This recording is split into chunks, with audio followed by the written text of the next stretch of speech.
Mas antes disso, eu creio que há algo muito precioso da parte de Deus que eu quero compartilhar. A palavra quer compartilhar conosco aqui hoje. Eu digo que a palavra que quer compartilhar conosco, porque todos nós somos alvos da ação de Deus, né? Todos nós aqui somos um alvo da ação de Deus, da manifestação de Deus, para aquilo que a palavra dele tem para nós nessa noite. Então, sem que você fique de pé, feche seus olhos aí onde você está, vamos orar mais uma vez. Pai amado, Pai querido, Pai bondoso, te amamos, te entronizamos, Senhor. Tu fostes adorado neste momento, Senhor, pelo nosso coração. Senhor, fizemos aliança contigo, falando a respeito do que nós queremos fazer com a nossa vida, construir, Senhor, para Ti, Deus. Queremos, Senhor, estar sendo aqueles que edificam na santificação, que edificam na intimidade contigo, que edificam por meio da vida piedosa de oração, de jejum. Senhor, queremos mais da Tua presença. Tu és o nosso alimento, Tu és aquilo que nós realmente ansiamos, porque sabemos que quando Tu nos toca, somos transformados. Quando a Tua palavra vem de encontro ao nosso coração, nós somos impactados pelo Teu poder. E que nessa noite seja assim também. Mais uma vez, nessa noite, o Teu poder venha de encontro à nossa necessidade e saiamos daqui, Senhor, não somente mais cheios com esse hambúrguer que a gente vai comer, mas, Senhor, principalmente mais parecidos contigo. É o que nós queremos para a honra e glória do Teu nome. Amém e amém. Glória a Deus. Irmãos, eu estava orando essa semana, procurando entender o que Deus gostaria que fosse compartilhado nesse momento, né? A gente sabe que a realidade é que o Senhor nos colocou como cabeça, como responsáveis, como aqueles que vão adiante, né, abrindo caminho tanto na nossa casa, no nosso ambiente familiar, com nossa esposa, nossos filhos, mas também na sociedade, né, como aqueles que têm os empreendimentos, que trabalham, que se especializam em algumas áreas, que têm profissões, que têm comércio, que têm essa gama toda, né, de realidades das quais nós estamos profundamente envolvidos. Por isso que eu acho muito precioso esse momento, quando a gente tira um pouco para também respirar, para adorar o Senhor, para ter tempo de comunhão, né? Isso é muito precioso. Mas eu orando, buscando no Senhor, de um texto eu fui parar num outro, e aí eu entendi que há algo da parte de Deus para nós aqui, para falarmos a respeito de um órgão do nosso corpo, que é muito valioso e muito precioso, que são os nossos olhos. Os nossos olhos. O tema da mensagem é os olhos do homem. E o texto que eu quero trazer a lembrança aqui para alguns, ou dizer pela primeira vez, está lá em Provérbios 27, versículo 20, na Almeida Revista Atualizada, que é uma das traduções mais tradicionais e antigas da palavra na língua portuguesa. Diz assim: o inferno e o abismo nunca se fartam, e os olhos do homem nunca se satisfazem. De novo, o inferno e o abismo nunca se fartam, e os olhos do homem nunca se satisfazem. A gente encontra num momento lá em 1 João, a primeira carta de João, no capítulo 2, versículo 15, onde nós vamos ver ali algumas questões, né, onde João vai estar escrevendo, e ele diz o seguinte: não amem o mundo nem o que nele há.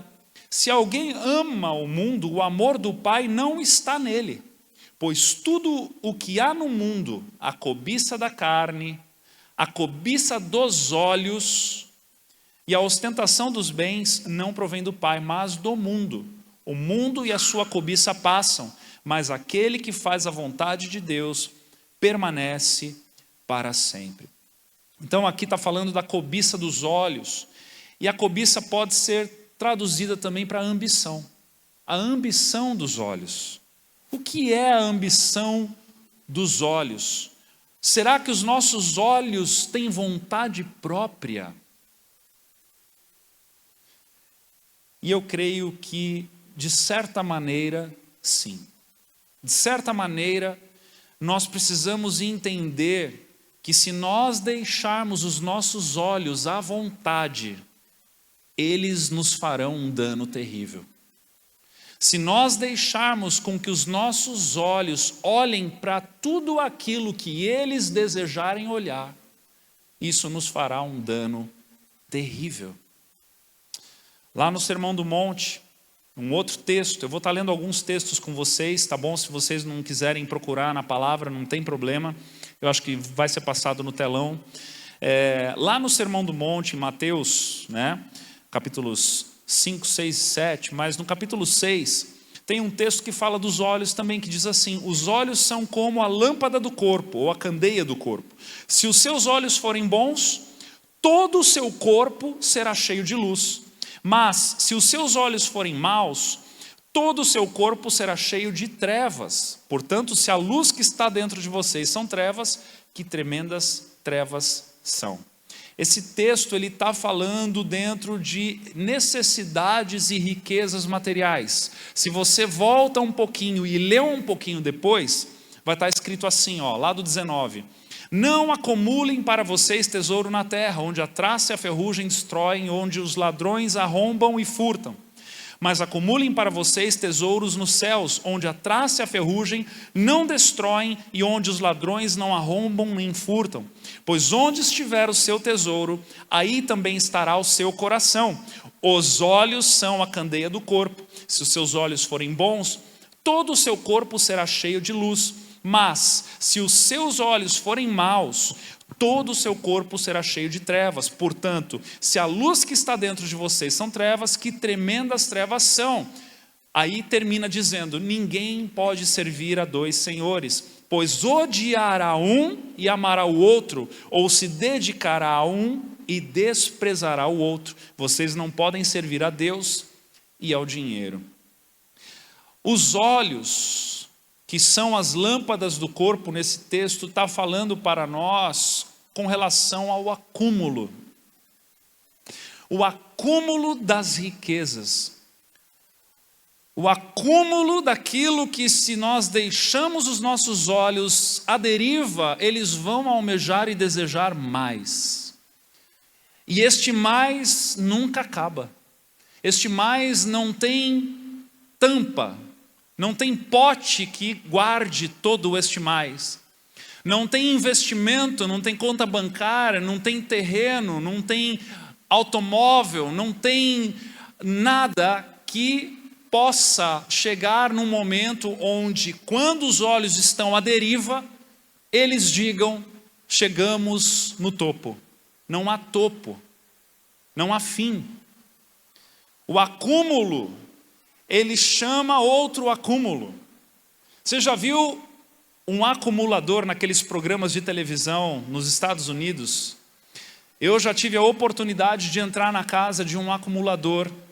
Este acumulador que eu conheci lá nos Estados Unidos, ele dormia na varanda da casa dele, porque até em cima da cama ele tinha coisas guardadas.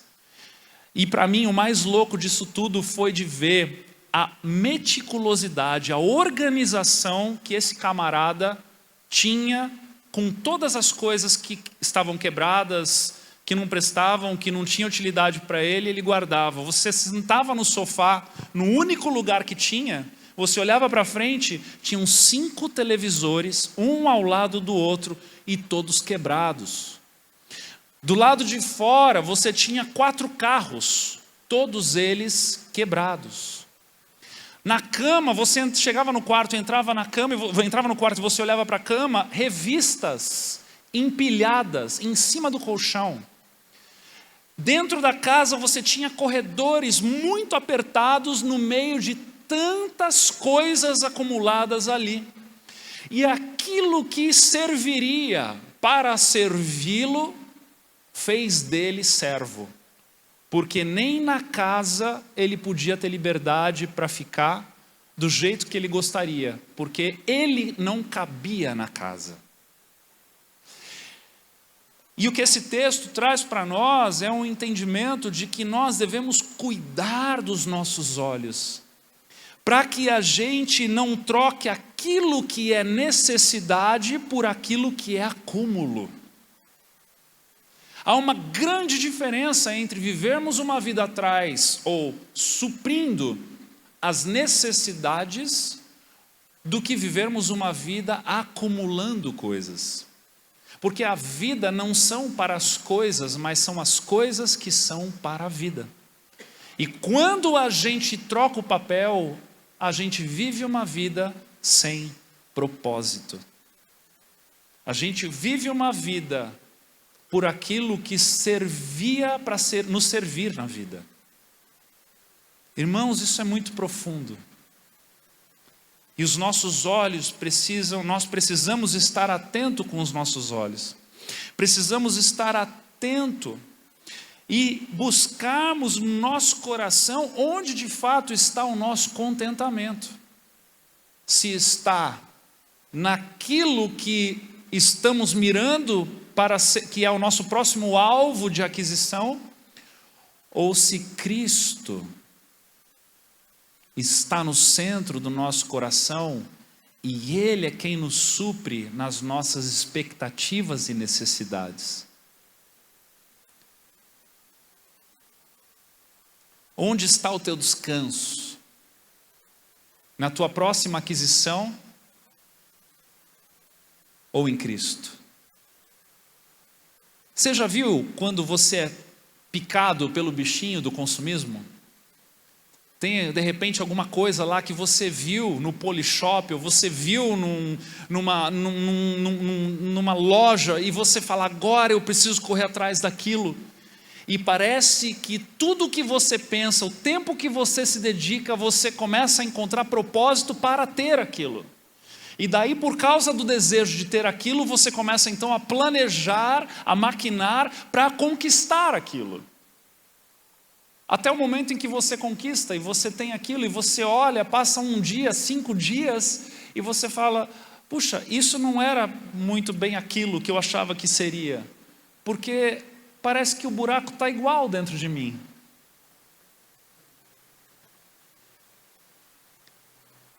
É muito profundo a gente parar para pensar nisso. As coisas têm seus apelos visuais, sabia? A tentação tem o seu apelo visual. A primeira tentação tinha um belo de um apelo visual. Gênesis 3:6 diz, quando a mulher viu, diga comigo, viu? Olha aí, ela viu. Os olhos, cuidado com os olhos veem. Tem coisa que é melhor que os olhos não vejam. Viu que a árvore parecia agradável ao paladar. Como que uma pessoa consegue que só vendo pense que no paladar aquilo vai ser agradável? Porque tem um apelo visual. Não é verdade? Se você tiver 2 maçãs na tua frente, uma tiver toda vermelha como aquelas de desenho, né? Perfeitas. E uma outra com uns buraquinhos, meio manchadinha, meio machucadinha porque caiu, qual das duas você vai pegar? Não é? Tem um apelo visual, e não necessariamente a maçã bonita vai estar mais doce do que a maçã menos bonita. Mas parecia agradável ao paladar, era atraente aos olhos, olha isso. Além disso, desejável para dela se obter discernimento, né? Um entendimento de um resultado. Tomou do seu fruto, comeu e deu a seu marido, que comeu também, né? Então, os olhos, eles caem nas armadilhas dos apelos visuais. Não, pastor, mas eu não tenho um apelo visual. Ah, não tem?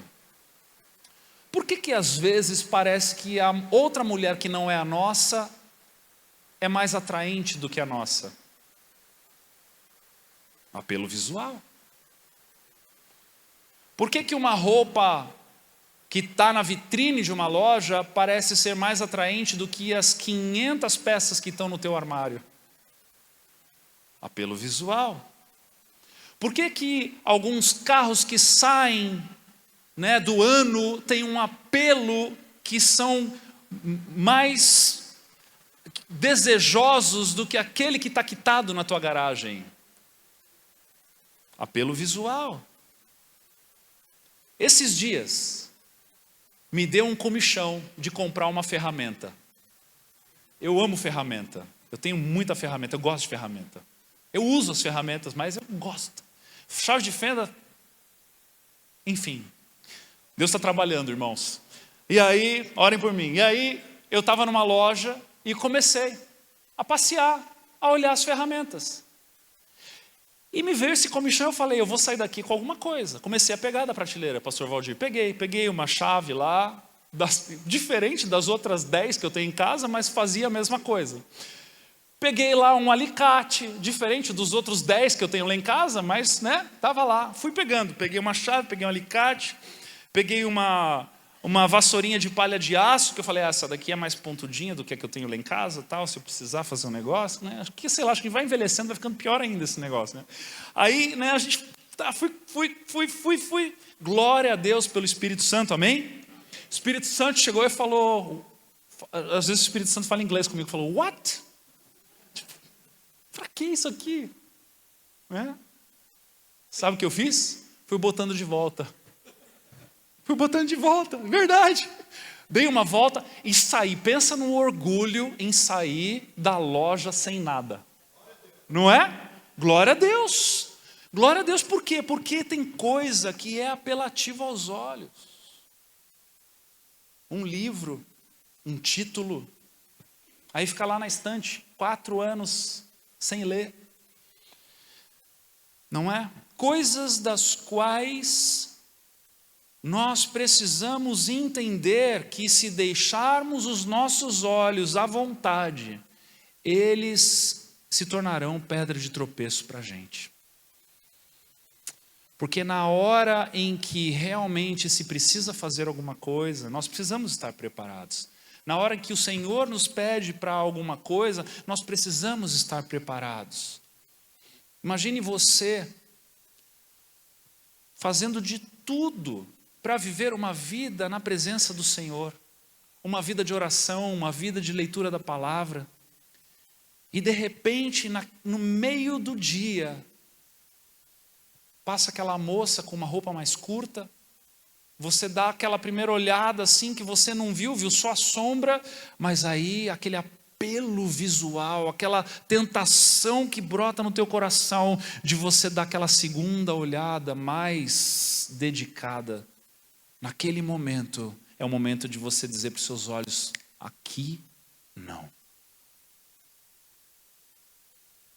Aqui não. Num filme. Irmãos, eu não tenho vergonha de dizer não. Eu estou em casa assistindo o filme, aparece uma cena que começa a esquentar, ou eu já pego o telefone, acelero, ou eu já fecho os olhos, viro para o lado, começo a conversar com alguém. Por quê? Porque eu sei que eu sou visual. Eu sei que essas memórias vão ficar aqui, ó. Eu me lembro de coisas da minha infância de que eu vi. Coisas trágicas, terríveis. E estão aqui. E eu tenho que lidar com isso. Então, quando eu tenho a oportunidade de desviar os meus olhos, não permitir com que os meus olhos criem comichão e eu fique atrás daquilo, eu posso olhar e me consagrar diante do Senhor e se dizer, Senhor, eu não quero isso. Eu não vou por esse caminho. Ainda que eu seja um alien no meio dos outros homens que eu estou convivendo no meu trabalho, no meu ambiente.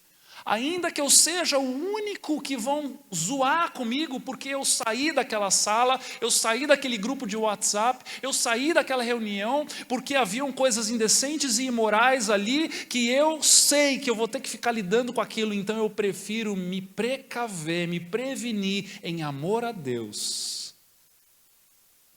em amor à minha família, em amor à santidade que o Senhor me conduz todos os dias, sabe?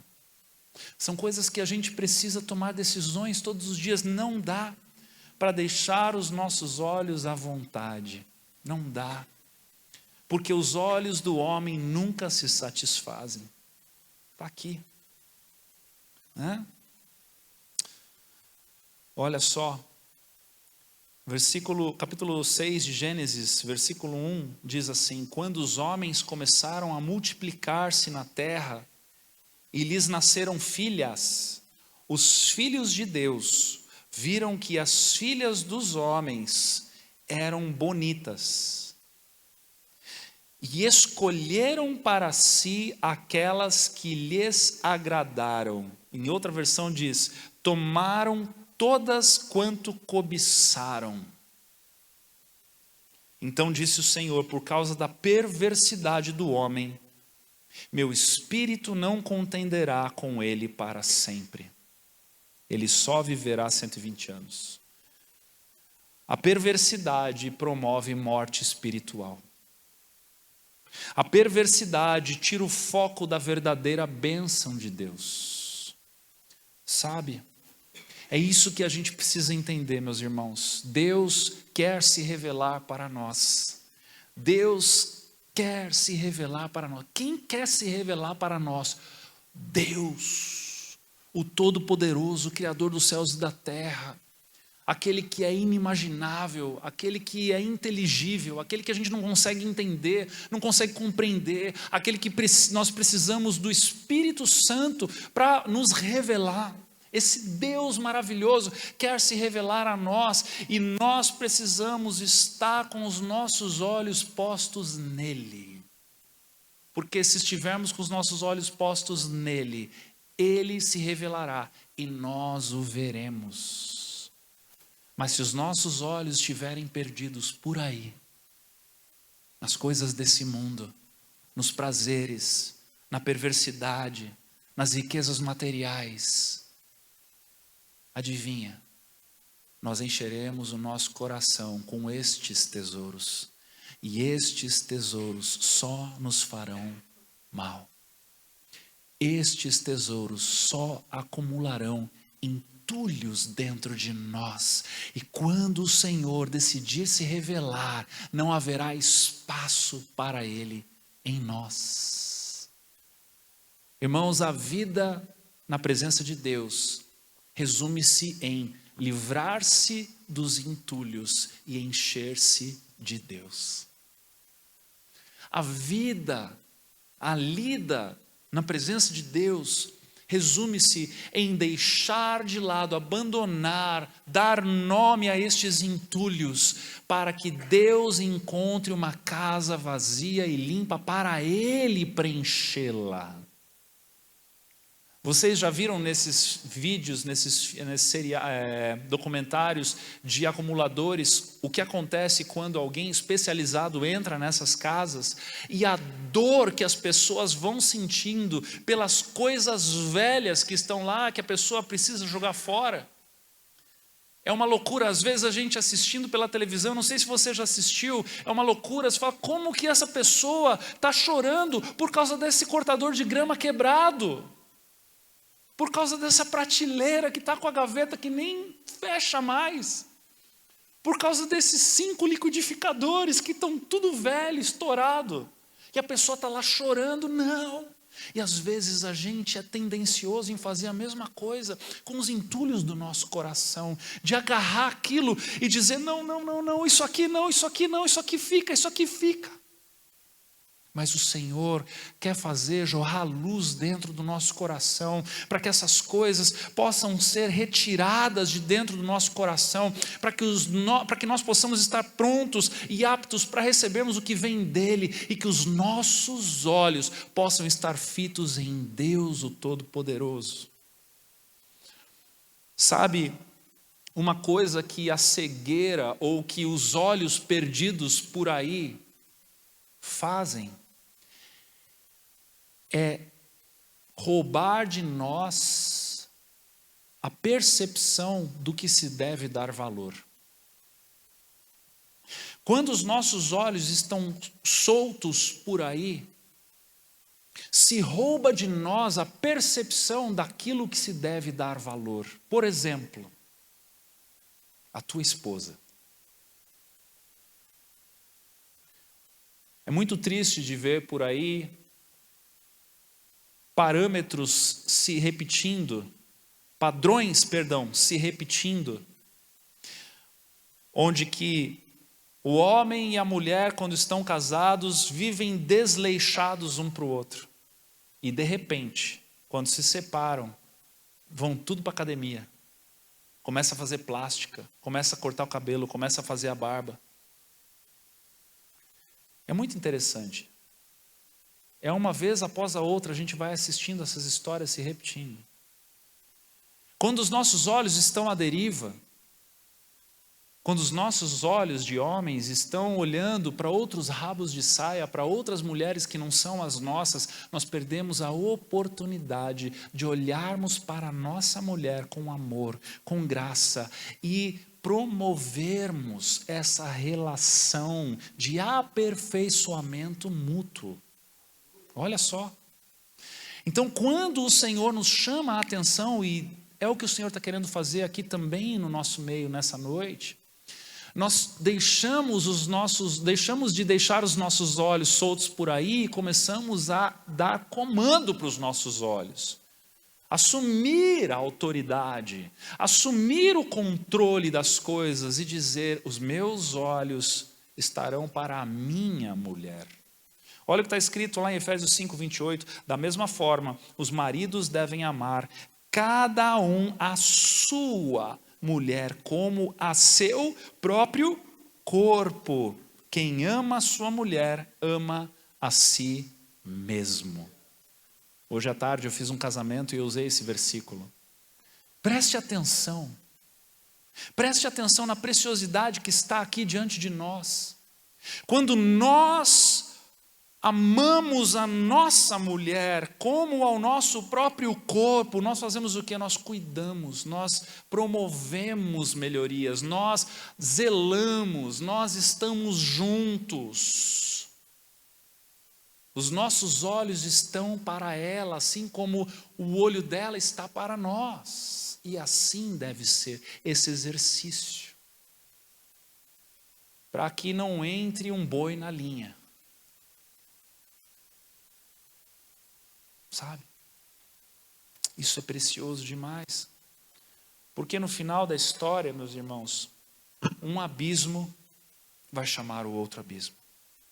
Uma história clássica do que os olhos são capazes de promover desgraça na vida de alguém é Davi. Lá em 2 Samuel 11, do versículo 1 em diante, diz assim, preste atenção. Na primavera, época em que os reis saíam para a guerra. Época em que os reis saíam para a guerra. Davi, não. Dessa vez ele não foi. Ele enviou para a batalha Joabe com os seus oficiais e todo o exército de Israel. E eles derrotaram os amonitas e cercaram Rabá. Tudo bem, venceram. Missão dada, missão cumprida, certo? Mas Davi permaneceu em Jerusalém, fazendo o quê? Olha lá, uma tarde Davi levantou-se da cama e foi passear pelo terraço do palácio. Do terraço, o quê? Putz, não era para estar ali. Não era para estar ali. Do terraço ele viu uma mulher bonita. Orando? Não. Tomando banho. E mandou alguém procurar saber quem era. Disseram-lhes, é Batseba, filha de Eliã e mulher de Urias o Hitita. Não fedeu nem cheirou para Davi que ela era casada. Por quê? Porque na concupiscência dos olhos, no prazer dos olhos, ele foi rompendo as barreiras da santidade. Vocês estão entendendo o laço que Satanás quer engodar a gente, homem?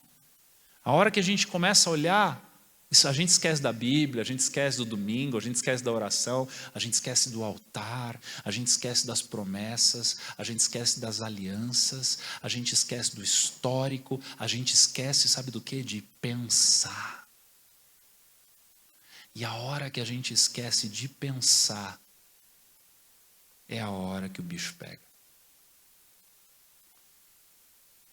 Davi mandou que a trouxessem e se deitou com ela, que havia acabado de se purificar da impureza da sua menstruação, ou seja, estava ultra mega fértil. Depois voltou para casa e adivinha?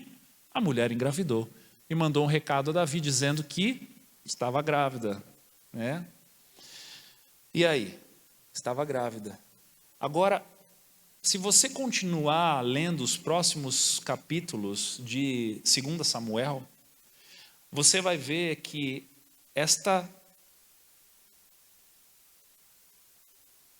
este olhar de Davi para com Batseba, quando o texto diz que ele viu uma mulher muito bonita, fez com que ele engravidasse uma mulher que não era dele, assassinasse o marido dessa mulher, perdesse essa criança porque Deus amaldiçoou o contexto todo. A filha de Davi, que já era viva, Tamar, foi violentada pelo irmão Amnon, um incesto entre os filhos de Davi. Aí um outro irmão mais velho, Absalão, mata Amnon por causa do que ele havia feito com Tamar, ou seja, os filhos começam a se assassinar. O próprio Absalão conspira contra Davi, Davi se torna fugitivo do seu filho, e na batalha de Davi e Absalão, mais de 20.000 homens morrem. Porque Davi viu uma mulher bonita. 20.000 pessoas que não estavam envolvidas na história morreram. Porque tudo começou quando um homem viu uma mulher bonita. Não é por menos que eu não sei se uma profecia do seu próprio, ou na verdade, uma constatação do seu filho que toma o trono, Salomão, vai dizer: os olhos do homem nunca se satisfazem. Porque quando Deus vai cobrar a justiça com Davi, ele diz: você tinha todas as mulheres do teu reinado e você foi escolher uma casada. Porque naquela época a poligamia estava legalizada. Por conta da queda do homem. Não que seja bíblico e que Deus aprove. Entende o caos? Como é um assunto importante, meus irmãos, que nós precisamos entender que os nossos olhos não podem ficar à vontade por aí. Não podem. Não podem. E eu estou aqui com a palavra de Deus para que nós possamos olhar com seriedade. Mas qual é a seriedade que nós precisamos olhar para isso? Nós precisamos romper com todas as barreiras que façam mal para nós. Qual é o extremo disso? O que Jesus falou? O que Jesus falou a respeito disso? Mateus 5:29. Se o seu olho direito o fizer pecar, arranque-o e lance-o fora. É melhor perder uma parte do seu corpo do que ser todo ele lançado no inferno. E obviamente que Jesus não estava aqui falando para as pessoas saírem por aí furando os olhos. Jesus estava dizendo: é assunto sério. Jesus estava dizendo: não dá para viver à deriva dos olhos. Não dá para a gente agora ficar na concupiscência dos olhos, no desejo dos olhos. Nós precisamos estar firmes em Cristo Jesus. E a hora que for para fechar o olho, feche o olho. A hora que for para desviar o olhar, desvie o olhar. A hora que for para dizer: não, chega, eu vou sair daqui, saia daqui. A santidade vale mais até do que um bom emprego.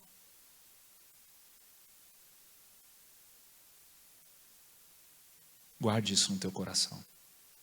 A santidade vale mais até do que um bom emprego. Não use como desculpa as coisas, os contextos.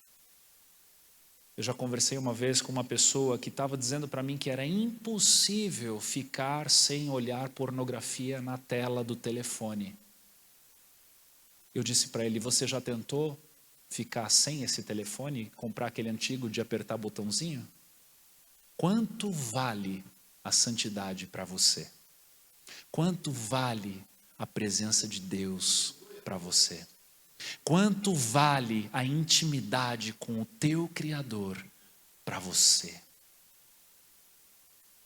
Essa é a pergunta que eu quero encerrar, para que a gente possa refletir nisso nessa noite e buscar ao Senhor por força, por poder, pelo Espírito Santo, para que Ele possa nos conduzir. Tá lá? Fábio, eu gostaria de pedir para que você pudesse soltar essa musiquinha. Tá com muito clima de impacto mesmo, gente. Meu Deus, tem até música mecânica. 2 Crônicas 16, 9. Não fala dos olhos do homem, mas fala dos olhos de Deus. E diz assim: pois os olhos do Senhor estão atentos sobre toda a terra para fortalecer aqueles que lhe dedicam totalmente o coração. Eu quero ser esse. Você quer ser esse? Fique de pé então, vamos orar diante do Senhor. Vamos orar diante do Senhor. Se você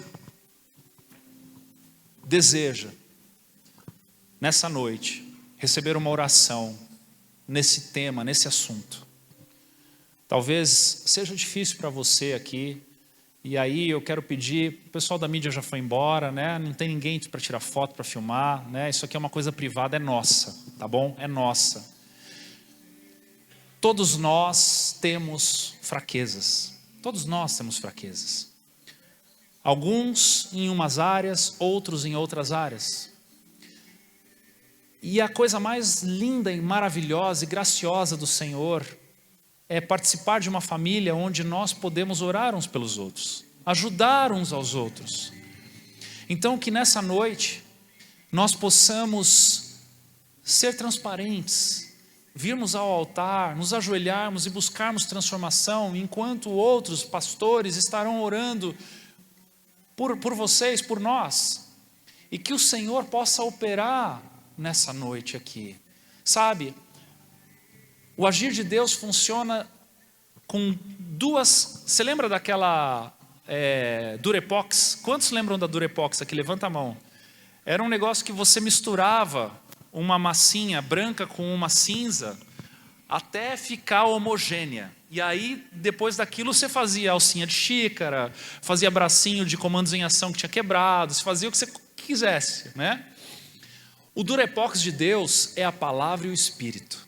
Amém? A palavra foi lançada, agora o Espírito quer operar. Faz sentido? Para o Espírito operar, você precisa dizer, eu quero. Você precisa se colocar como um agente, como alguém que vai dizer, eu aceito o operar do Espírito na minha vida. E a maneira que você tem de fazer isso, de dizer isso no mundo espiritual, é dando um caminho, um passo em direção a isso. E qual é esse passo? O passo é que você vem até o altar, se ajoelhe e comece a orar. E nós queremos orar por você, tá bom? Então nós vamos tirar esse tempo agora de ministração, de oração. Eu quero pedir, né, aos pastores que estão aqui, alguns líderes de em casa que se estiverem aqui também, podem vir para orar. Tá? E vamos ter esse tempo de quebrantamento. Essa é a tua oportunidade de buscar forças no Senhor para se livrar daquilo que está te aprisionando. O tempo é hoje, a hora é agora. Vamos buscar ao Senhor em nome de Jesus. Amém? Venha.